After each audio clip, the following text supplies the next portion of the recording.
Patient के साथ कौन है?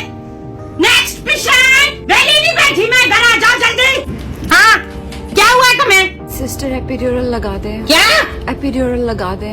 एपिड्यूरल इधर करो तुम, बाजू इंजेक्शन पहले मैं तुम्हें लगाऊं, नाजुक सी कलियां आ जाती हैं इधर। हाँ। सिस्टर मुझे पेन हो रही है। पेन हो रही है?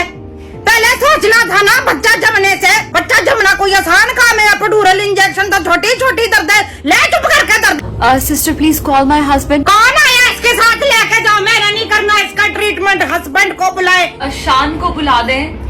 तुम्हारी तुम शान है। शान, पेशेंट के साथ कौन आया है? बीबी तुम्हारी रो पिट रही है अंदर, जिसको तुमने इस हालत में पहुंचाया है। शान है। सिस्टर वो अंदर क्यों नहीं आ रहे? सिस्टर मुझे पेन हो रही है। नहीं आने देते बीबी सरकारी अस्पतालों में खाबंदों को अंदर। इतनी तुम्हें मौत पड़ रही है ना, तो जाके किसी प्राइवेट अस्पताल से करा लेना था। 10,000 का